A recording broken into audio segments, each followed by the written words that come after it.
Welcome to the program. My name's Kerry Stevenson, and I am absolutely delighted today that I have managed to get the attention of someone who is very busy at the moment, mainly because he is known fondly as the Silver Guru. His name is David Morgan. He is the author of the Morgan Report, and if you haven't already checked out the Morgan Report, I urge you to do that. I'll put the links down below. But David Morgan, thank you so much for joining us. It's been a while. Saw you in person out here in Australia a few years ago. Indeed, you did. And I have to joke with you a little bit with the Melbourne Cup. Wow, what a deal. And, I came into the town just tired because I forget 20-hour flight or whatever. Got the newspaper. The, check-in lady wouldn't let me go to my room without it because of the cup. Went in there and I looked it over and I actually picked the winner from that newspaper. I didn't need to hear about that again.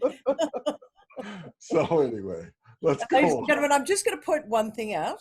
He picked the winner of the Melbourne Cup, but he didn't share it with any of us. He kept it very Just saying, David, just saying. All right. I picked the loser. Well, many people did. I was the only one at the window that was collecting money, I think. Sounds about right.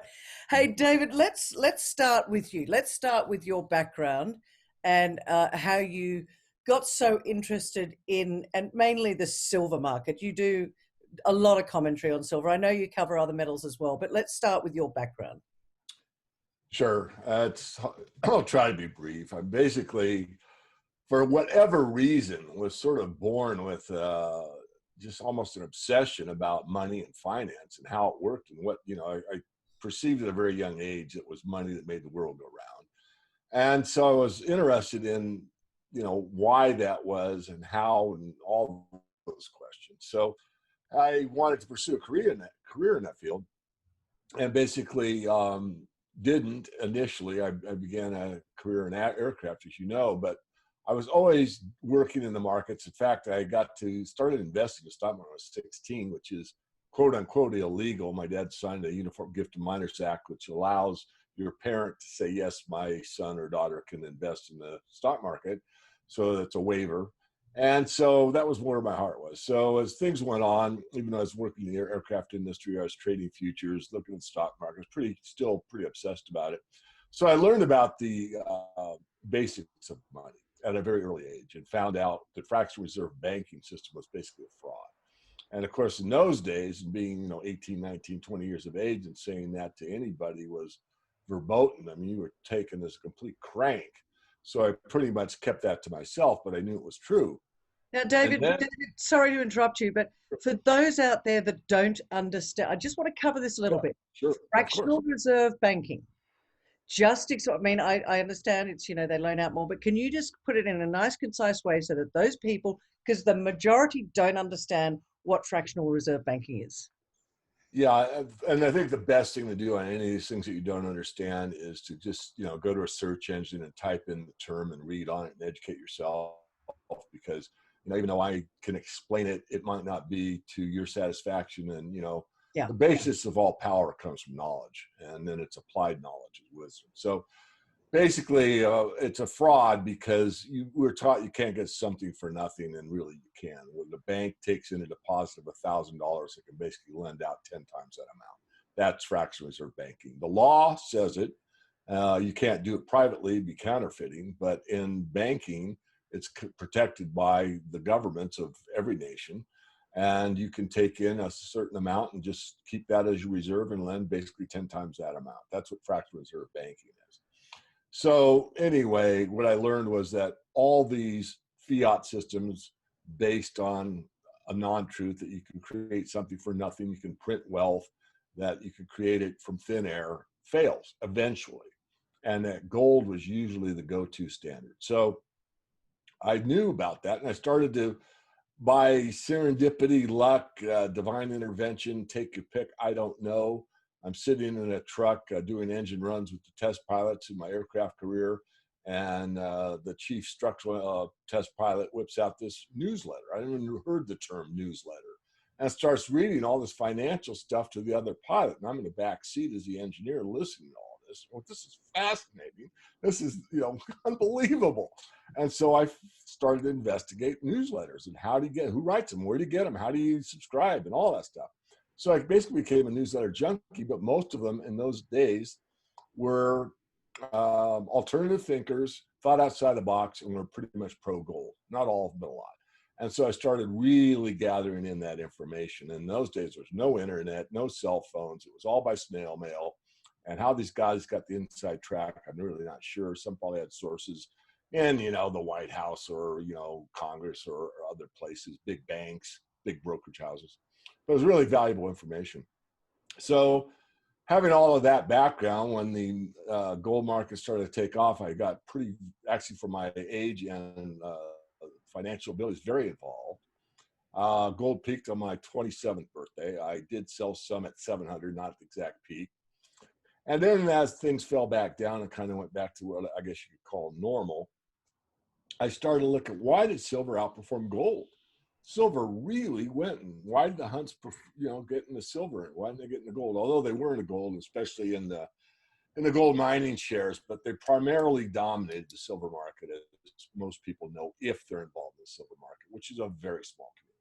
So I started to look at that, and the more I started to examine why, the more it made sense to me, and the more I, over time, became a silver bug. So long explanation, that's my background. We can move on from there. Yeah. So David, it's right now where all of a sudden uh, the stock market is being looked at as a casino. Everybody suddenly is talking gold and silver. Well, more so, not necessarily mainstream media, but the chat out there, because there's been a bit of a move. But it's always been there as an investment. Is silver on the brink of a major move? It's hit 23. It's been around the teens for a long, long time. And do you feel that people should be investing in silver at this time of great uncertainty? Yes, yes, and yes to the last question. Silver has been really the monetary standard of the world for most of the recorded history. Although the gold bugs might deny that, that's the facts. Also, silver is probably the metal of redemption. I wrote an article recently, which I don't write for the public much anymore. I have to concentrate my energy and time to my paid, members. But I wrote a public article and I talked about a lot of things, but silver in 2020, you can probably type in silver in 2020, David Morgan, and read the article. It's free. And it's also on my blog. And I talked about a lot of things, but I talked about silver as being a redemptive meaning and how that comes across philosophically, but it could also come across economically, and explain that as well. So let's say that you are near retirement, you've only saved X and you need 10X to retire. I'm not saying to do this. I'm using this as a metaphor, an example, or a story. But you could take your X, put it into silver, and probably come out 10X in the next couple of years. I do think we're on the brink. 1950, 20, 21, the art of technical analysis is an art, not a science. I said 1950 was my number. I said I really didn't want to talk to anybody anymore in the public domain about silver till it broke the 1950 level. Little did I know to say that to a website like yours, that within about a week's time, silver would go up 17% in 1 week. Now, I want to really emphasize that 17% in 1 week, because this is a historic move. We haven't seen that kind of a move since 1980, which, if my math is right, is about 60 years ago. No, 50 years ago.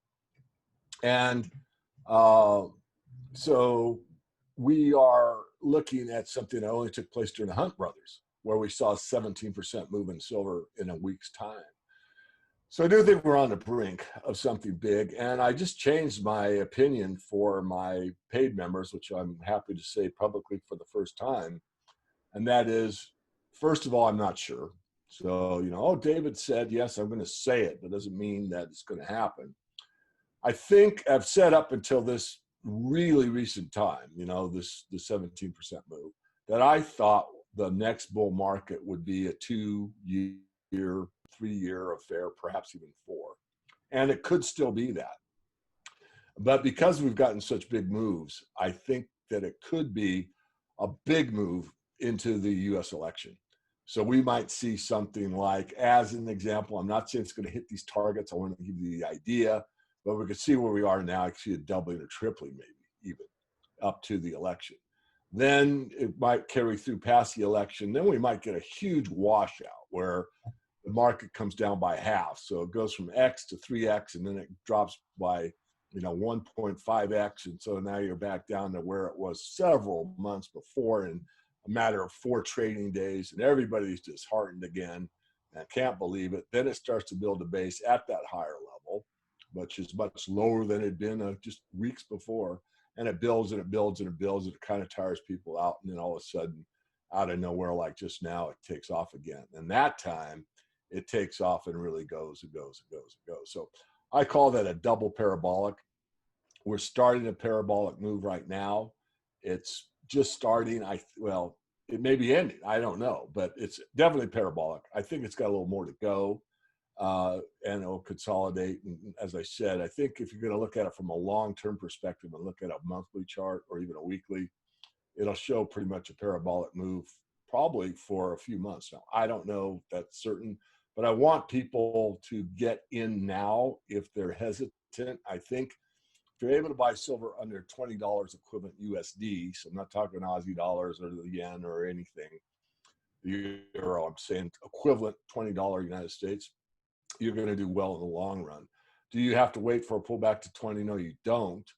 I think it will do that in the short term, but I also think it's going to be much, much higher within the next 9 months to, let's say, a couple, 3 years. I just don't know. The market's acting in a manner as if the shorts are having trouble covering. And the last time this happened, they just let it run.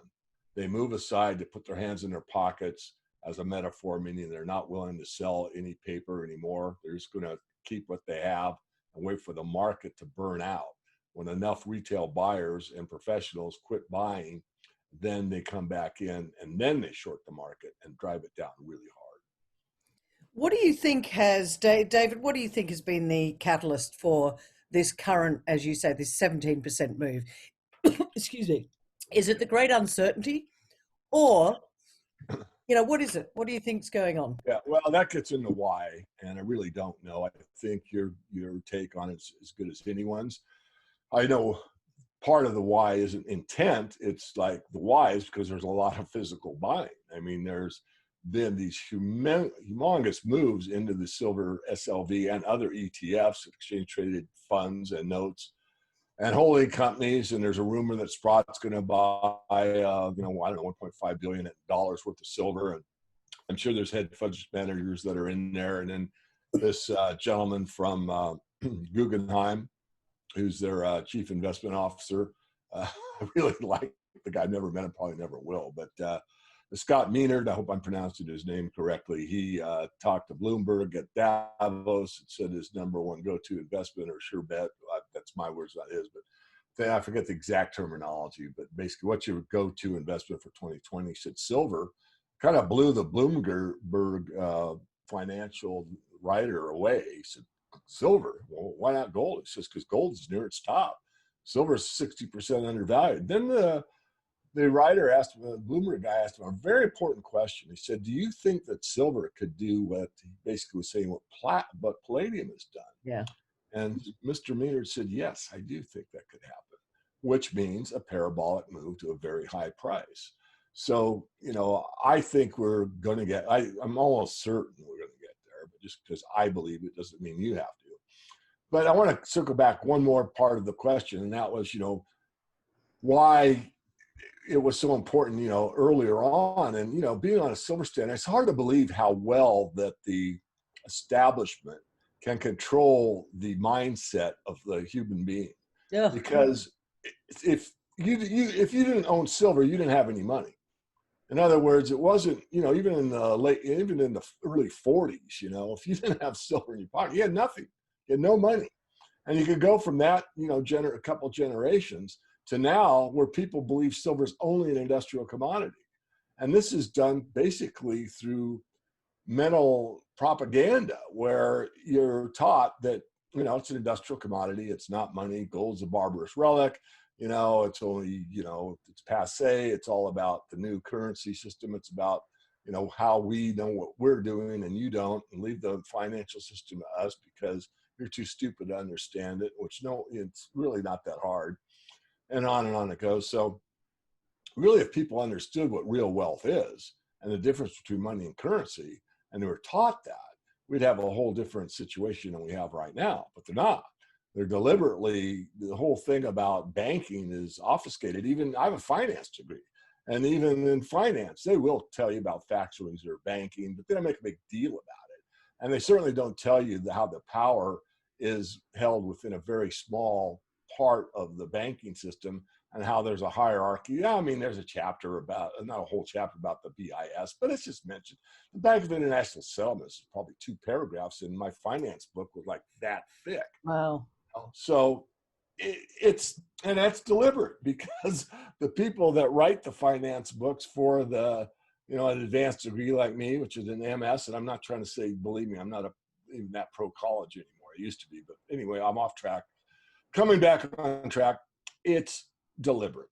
It is a mindset. They want anyone like me that gets a degree in finance and goes and works for a main brokerage firm or starts their own firm or whatever to have this mindset that, gold, silver bad, fiat good.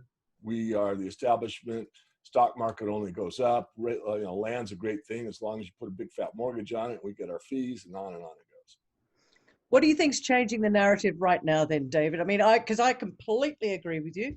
I think that the lack of knowledge, and you said way back as we started, applied knowledge is power. What do you think is changing the narrative in 2020? Is it the huge amounts of money printing that's going on and people are talking about it? Do you think people are waking up?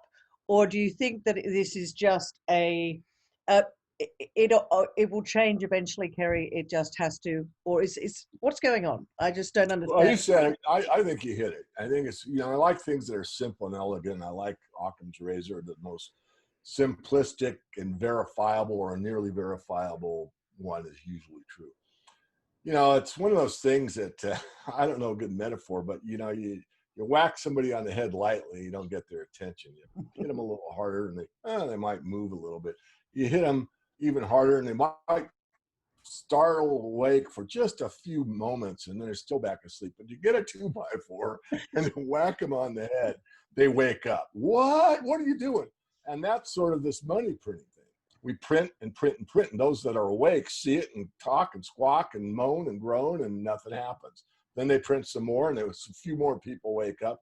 But now the 2x4s come out and whacked everybody over the head. Almost everybody is aware, as you said, this massive amount of fiat that's going across the world. It's not just the United States, European Central Bank. Everybody's printing it like it's worthless because it is.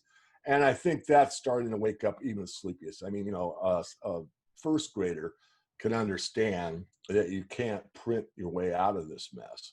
And I think a lot of people that were just saying, oh, they know what they're doing and believing the cognitive map that's been mapped out for them by the programming of the financial elite, they and the news media that's in their pocket, they are all starting to question that. They say, look, even an idiot knows you can't print your way out, and look at how much they're printing. It's got to have some kind of an effect, and the effect isn't going to be good. So I think that's it.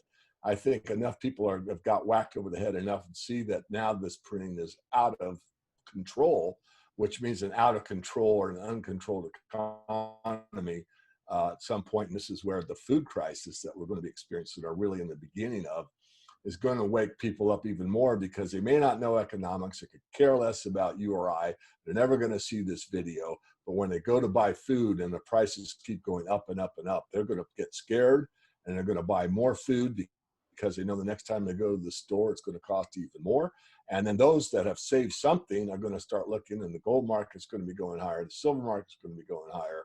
And they're going to understand more and more that the only place to go to preserve capital, and there are other places, but the primarily easiest place to go are the monetary metals. So you're going to see a move for people that can afford to do it. Now that's just us, us people, Sure. average people, I'll call it. I'm not talking about, the trillions of dollars out there in the capital markets is going to look for a home. And that's where it Absolutely. gets scary. Yeah. That's where it gets scary, because that money wants a home as well. And for them, there really is only one place to go. They can't go into real estate. They can't go into stocks. They can't go. They don't want any more derivatives. And the only place they can really go is into the metals. And they're so small, especially silver, that they're really almost forbidden from going into silver in size. They can go into gold in fairly good size, but some of it will do it. I mean, they'll just do it because it's there and it can. I'm going to digress just for a moment, Carrie, but I was at a London conference with mostly hedge fund managers, high net worth investment bankers, and some retail investors. And, okay, this is early on when silver was starting to move. And this guy came up and he's kind of, I was had to check out my watch and all that nonsense. And anyway, he said he just had too much, he managed too much money to bother with silver. He only bought gold. And he walked off and said, when those things happen, it's always about, 5 minutes later, you get a good, comeback. I said, well, I didn't say it at the time, but I wish I would have said, well, it wasn't too big for Warren Buffett. Warren Buffett bought silver. But you got to remember, when Warren Buffett bought silver, he bought, geez, like 80% of what was on the COMEX. It was 130 million ounces, and I forget the whole holdings of COMEX. I remember the graph in my head. I'm thinking about it being like 60, 70%. And it took a while to get all that silver. And then it only represented less than 2% of Berkshire Hathaway's holdings. So in a way, this guy was right. It was, a huge amount of silver, but a very small apportionment of what Berkshire holdings are. So this shows you that if silver redeems the financial mistakes of the past, in order to redeem them and get full value, where does it go? 10 times, 100 times, 1,000 times, 10,000 times? I don't know the answer to that, but I'm trying to give people the idea is quit thinking in the way you've been trained to think, and think if the world was on a silver standard and it was equally distributed, and you had this 400 trillion in the financial markets that needed a home, and you only had 1 billion ounces of silver, and silver had to cover all that fiat out there, what would it be worth? And the answer is nobody knows. And it's going to be, I think it's going to be set free within the banks. I think that there's going to be enough physical buying that the paper market's not going to be as effective as it's been in the past. But that doesn't necessarily mean that the propaganda press won't come out. We've already seen articles out of London and other areas about, who would buy silver. I mean, very negative articles about silver. That was so funny. There's this one article I'm referring to came out about 4 or 5 days before this huge move in silver. I mean, talk about this guy having egg on his face. But I've been on the other side too. I've said I think it's going to be higher by the end of the year, and it was lower. So I'm not trying to take a pot shot too big a one, because I've experienced the opposite myself. Back to you. David, I just want you mentioned before that the capital has got to find a home to go to, and you mentioned gold and silver, but you said it's not going to go into stocks and it's not going to go into real estate. Why not? Why Well, would I think some of it, yeah.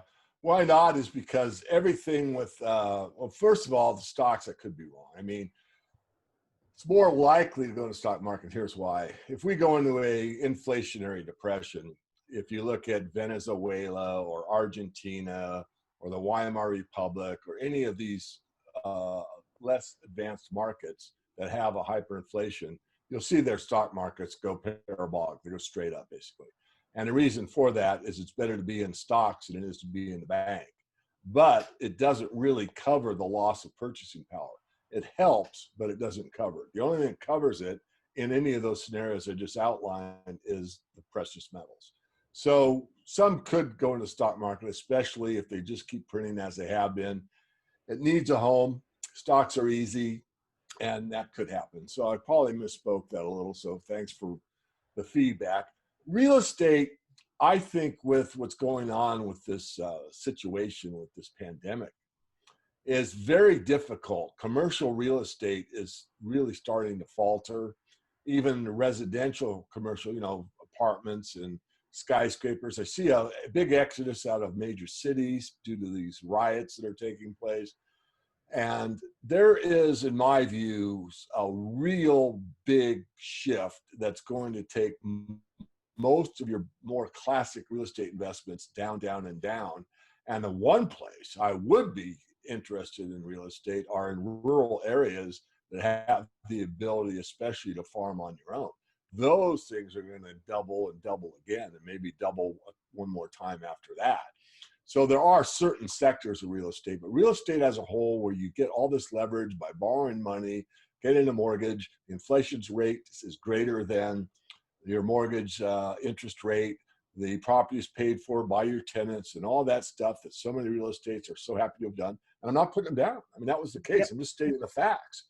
Those days are gone, I'm afraid. I'm almost certain those days are Okay. Well, that's an interesting take on it. Let's talk about supply demand, David. We've got some silver here in Australia, South America, South Africa, etc. Do you think the supply demand quotient is going to have an impact on the price, or do you think it is purely the narrative and the printing of money? In other words, the higher the price of silver goes up, the more mines will open up, they become more economic. Could the market have too much silver? Could the price then reflect that supply demand? gone. Yeah, it'll be both. In these markets, it's really difficult. As Chris Powell said, there's no markets, just manipulations. That's pretty factual.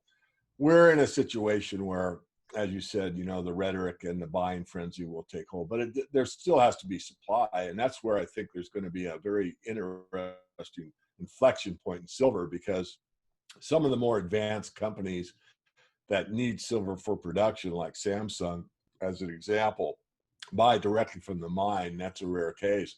But as the investors or scared people or fear-driven or capital preservation or whatever the reason why, which we can analyze or not, I prefer not to, but just get the big move into the silver and gold markets, especially silver, because once gold moves to 2,500, 3,000, it's going to be unaffordable to a lot of people. But silver will be under 60 or 50, or I don't know, but it'll be a lot cheaper.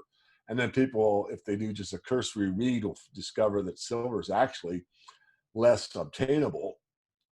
And so then they'll just bid it up higher and higher. So you're going to have a supply issue where the industrialists that need silver, or silver users, will realize that we never, ever warehouse silver, but we can't finish the iPhone for the 5G system unless we have X amount of silver. And right now it's at, $60 an ounce.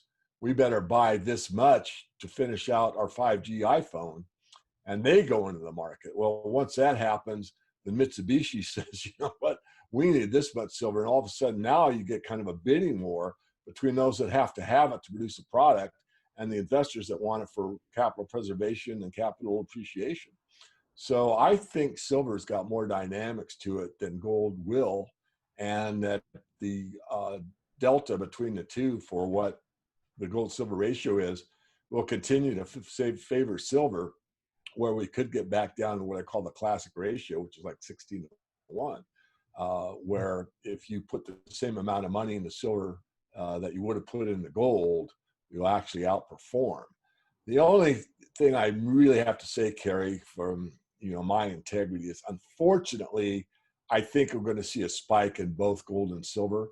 I mean, you take the hedge fund managers, the money market people that are moving into the metals, and everyone wants to buy it for basically safety and appreciation.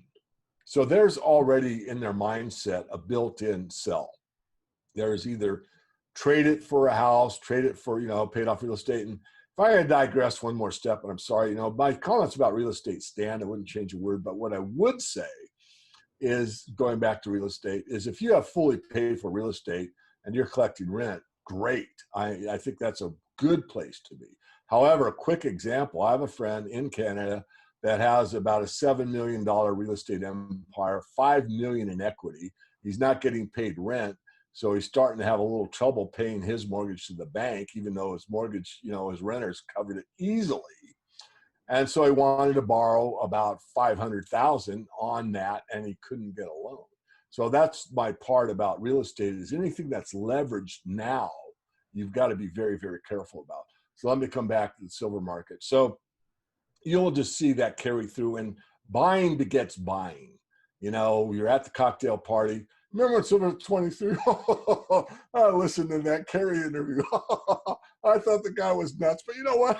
I bought some options. You know what? I'm up 10 times already. You know, that stuff starts going around. All of a sudden people go, oh, I don't want to be late to the party. I better buy some too.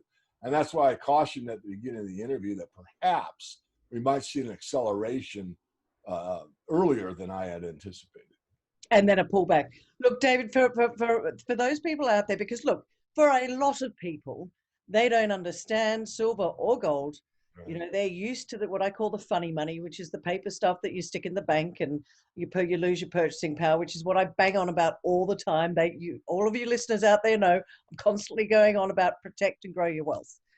My question to you is, for those people that have never ventured into this market at all, earlier in the interview, you mentioned ETF, exchange traded funds. What is your advice for somebody getting in? Do they buy a 1 ounce silver coin? Do they buy unallocated and leave it with the bullion dealer? What would your advice be for protecting wealth in silver? What do they buy? How do they Well, buy? my first thing is education. I mean, you really don't want to listen to one interview and be convinced. You don't want to go all in. I'll go back to something I wrote way back. It's called the 10 Rules of Silver Investing. So if you go to a search engine and type in 10 Rules of Silver Investing, probably that's all you need. If it doesn't pop up, put in 10 Rules of Silver Investing by David Morgan. I did this recently, and there's so many paid ads on the search engine, you usually have to go to the second page, but it will show up.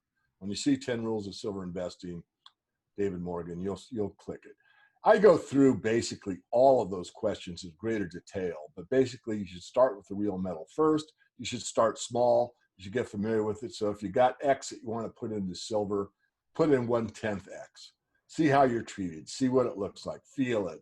Be comfortable with it. Realize that, you know, this is a investment that's protected people for a very long time, but it's highly volatile relative to gold.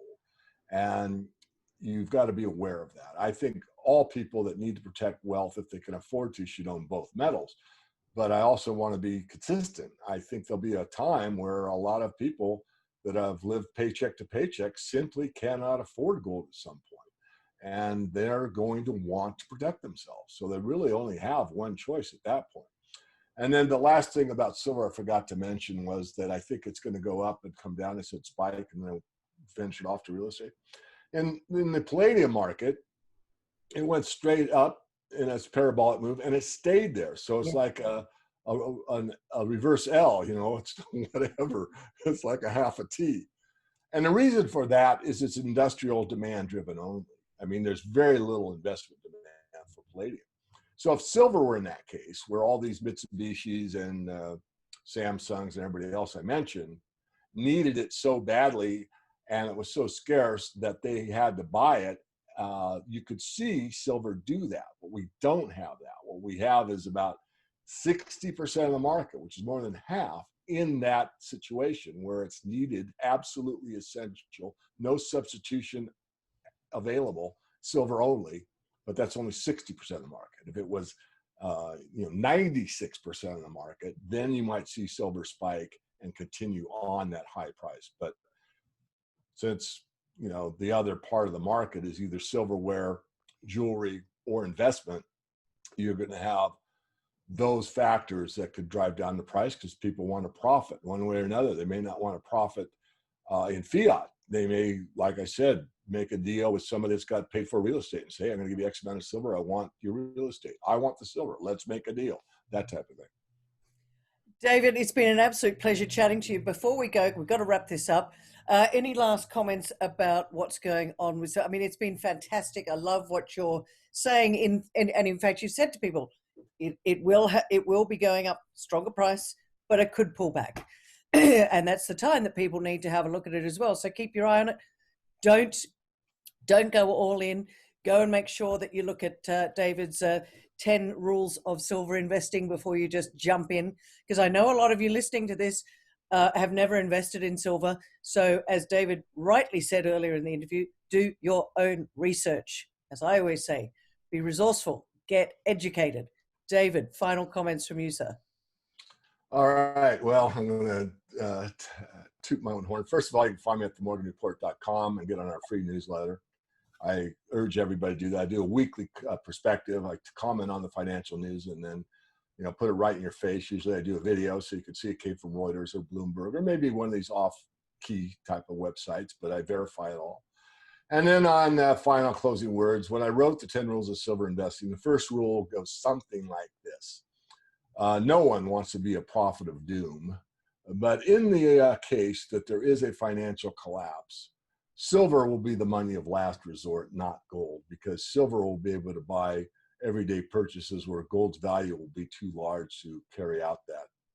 And then the 10th rule, which is more important, and you said it, and I want to emphasize it because I want everyone listening to this to not make a mistake. And the 10 rule is that too much of a good thing is too much of a good thing. Even under the worst conditions, a 10% weighting into this precious metal is probably sufficient for almost everyone.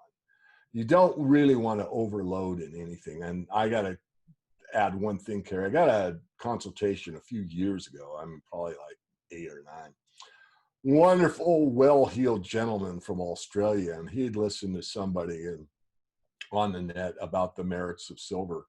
And he really overloaded it. And he called me on this consultation and said, man, I just listened to you and I really wish I'd listened to you earlier. And I said, well, why's that? He said, because I bought too much silver. He goes, I put in like 90% of my free cash into the silver market. Now it's off, 40%. And I said, man, okay. So I obviously helped him where I could. But so I want to caution everybody, what I said in those 10 rules of silver investing were very well thought out. They were meant to help everybody, not harm anyone. But the problem is that I get these people that blame me when they buy too much. It's not what I said. I put it in writing.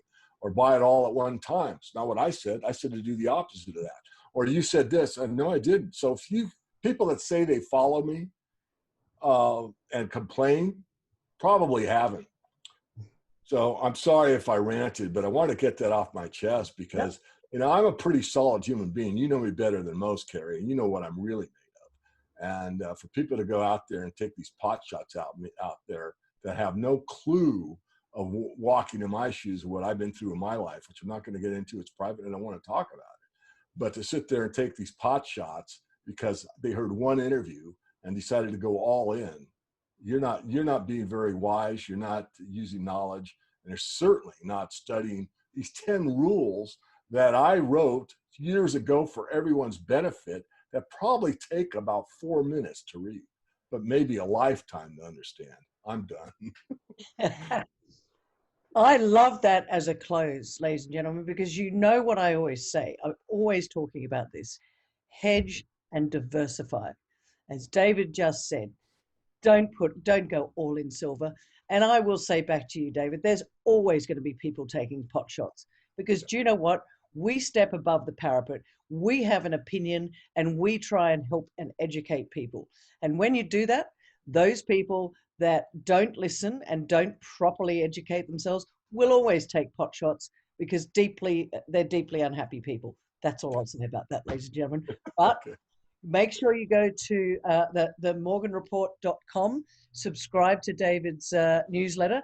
And if you want to go premium, make sure you do that as well, because David does an enormous amount of research, and it is only there to help you in the long run protect and grow your wealth. David Morgan, thanks for joining us today. Ladies and gentlemen, thanks for watching. Thank you, Carrie.